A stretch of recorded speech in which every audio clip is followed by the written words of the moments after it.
بسم الله الرحمن الرحیم و به نستعین. حضرت عمر رضی الله تعالی عنه یک مرد دلیر و شجاع بود که در روز اولی که ایمان آورد به سوی رسول اکرم صلی الله علیه و سلم میگوید که ای رسول خدا، آیا ما بر دین حق نیستیم؟ رسول اکرم صلی الله علیه و سلم میگوید بله. حضرت عمر میگوید که پس چرا ما پنهانی دعوت میکنیم، یا چرا ما باید پنهان شویم و قرآن را پنهانی بیاموزیم؟ چرا ما آشکارا بین مردم رفته دعوت نمی کنیم؟ و از همون روز اول مسلمان ها را دو قطار می کنند. یک گروه به زیر پرستی حضرت عمر رضی الله تعالی عنه و گروه دیگر زیر دست حضرت حمزه رضی الله تعالی عنه با دعوت آغاز میکنند. و در همین روز رسول اکرم صلی الله علیه و سلم به او میگوید که در حقیقت ای عمر، تو فاروق هستی. فاروق یعنی شخصی که بین حق و باطل فرق میگذارد و به همین میروند در نزد کعبه نماز را علنا و جهرا نماز میگذارند. و همچنان روزی که ایمان آورد ایمان خود را آشکار ساخت. رفته به ابو جهل میگوید که من ایمان آوردم، من مسلمان شدم. ابو جهل به او میگوید که برو از نزد من، روزی من را بد ساختی. و میرود پیش ابو سفیان، به او میگوید که من مسلمان شدم و میخواهد که اسلام خود را آشکار بسازد. و یکی از اصحاب کرام به او مصلحت میدهد که فلان انسان بسیار خبرکش است، اگر به او بگویی که مسلمان شده ای و تمام قریش میگوید که مسلمان شده ای. و همچنان میشود. به او رفته میگوید که من مسلمان شده ام، ولی به هیچ کس این خبر را نگو. و همان روز اون انسان همه قریش را خبر میکند که عمر مسلمان شده است.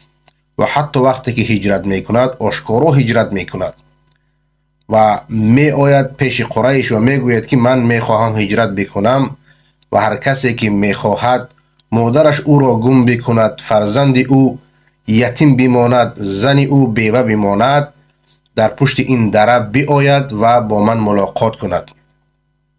یعنی هجرت او آشکارا بود، از کسی هراس نداشت و از کسی نمی ترسید و هیبتی داشت که شیطان از او میگریخت.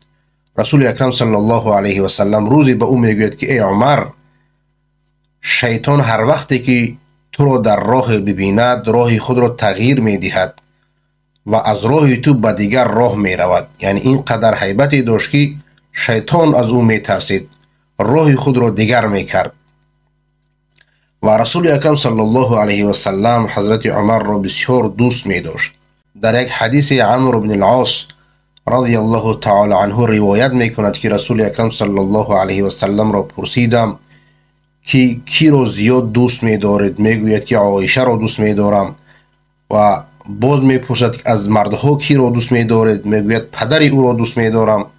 باز میپرسد که بعد از آن کی را دوست می‌دارید؟ میگوید که عمر را دوست می‌دارم. و در همین دنیا رسول اکرم صلی الله علیه و سلم او را بشارت به جنت داده بود. چنانه که حضرت ابوبکر را بشارت به جنت داده بود، حضرت عمر را هم بشارت بر جنت داده بود. حتی در خواب قصری حضرت عمر را دیده به او نقل و قصه کرده بود که من قصری تو را در جنت دیدم. زیرا او یک انسان پرهیزگار و با تقوا بود و کرامات هم داشت. چنانه که نقل میکنند حضرت عمر رضی الله تعالی عنه روز در منبر بود و خطبه جمعه را میخواند، در حالی که یک گروه از اصحاب کرام در یک صحنه جنگ بودند و دشمن از پشت آنها می آمد. و این صحنه را الله متعال برای او نمایان کرد و دید و گفت یا ساریت الجبل، ای گروه اصحاب کرام به کوه برآیید. و اصحاب کرام در آن صحنه آواز حضرت عمر رضی الله تعالی عنه را شنیدند و هنگامی که به کوه برآمدند از آن لشکری که از پشت آنها می آمد نجات یافتند. یعنی این یکی از کرامات حضرت عمر رضی الله تعالی عنه می باشد که ناگهان الله متعال به او نشان داد. یعنی مثل کرامت هایی که بعضی ها امروز ها میکنن و میگویند که ما اصحاب کرامات هستیم و هر لحظه برای مردم نشان میدهند و مردم رو فریب میکنن، این گونه کرامات نبود. کرامات چیزی هست که الله سبحانه و تعالی برای اولیاء خود، برای دوست داشته، برای مردانی که اونها را دوست می‌دارد، ولی خدا هستند، برای آنها نشان می‌دهد و در اختیار آنها نیست، یعنی به اختیار رخ می‌دهد. ولی بعضی ها میگویند که من هر هفته نماز جمعه را در کعبه می‌خوانم، یا اینکه جنت و دوزخ را در بین کلیهای خود نشان می‌دهند. اینها همه فند و فریب است. و همچنان عمر رضی الله تعالی عنه یک پادشاه عادل بود و در تاریخ نام او به عدالت مشهور است. روز یک یهودی می آید و از یک مسلمان شکایت می کند و عمر رضی الله تعالی عنه می بیند که حق از جانب یهودی است و به او حکم می کند، به فایده یهودی حکم می کند. یهودی در حیرت می زند و می گوید که در حقیقت شما عدل کردید. یعنی در عدالت حضرت عمر رضی الله تعالی عنه حیرت می زند. یعنی در اسلام فرق ندارد، اگر یهودی است، نصرانی است، هر چیزی که هست او صاحب حق باشد، باید حق به حقدار داده شود. و همچنان روز یک مرد از مصر می آید و به او می گوید که پسر عمرو بن العاص والی مصر من را زد هنگامی که سبقت می کردیم و از او من پیش شدم، من را به قمچین زد. و عمر رضی الله تعالی عنه خط می کند به عمرو بن العاص که پسر خود را گرفته به مدینه بیای. و هنگامی که می آیند به او می گوید که ای عمرو، چی وقت بندگان خدا را شما برده و غلام ساختید در حالی که اینها از مادر آزاد تولد گردیدند؟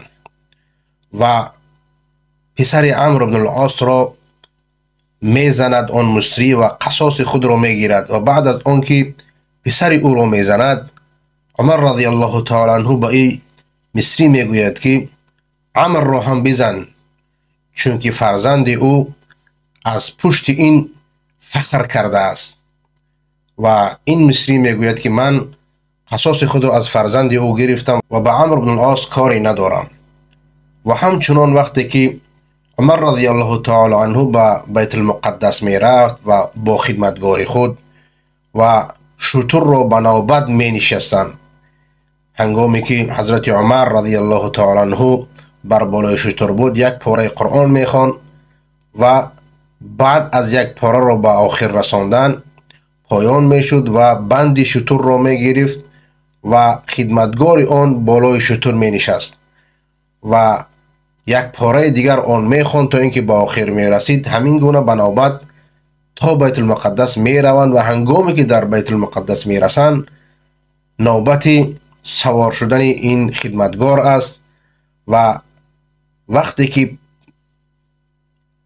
ابو عبیده ابن الجراح و نصرانی هایی که در آنجا بودند به پیشواز آنها می آیند، می بینند که حضرت عمر بند شتر را گرفته است و خدمتگار بر بالای شتر نشسته است و به او میگویند که ای امیر المؤمنین، در نزد آنها ما کم نآییم، چرا شما بر شتر ننشستید؟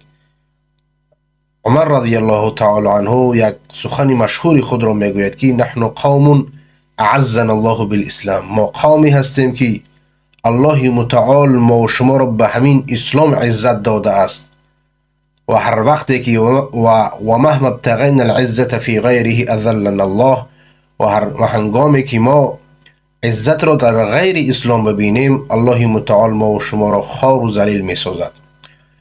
و هنگامی که این نصرانی ها می بینند که عمر بندی شتر را گرفته است، در حیرت می مانند و می گویند که در کتاب های ما آمده است که بیت المقدس را کسی فتح می کند که آن یار رسول آخری زمان است و یک انسان عادل است و در لباس آن 17 پارگی است. و همین طور بود و هنگامی که با او صحبت می کنند او را دعوت می کنند که کنیسه قیامت را آمده ببیند و عمر رضی الله تعالی عنه می رود و کنیسه آنها را می بیند. وقتی که نماز می آید، وقتی نماز می شود، به آنها می گوید که من در کجا نماز خود را بخوانم؟ آنها می گویند که در همین جا می توانید که در داخل کنیسه نماز خود را بخوانید.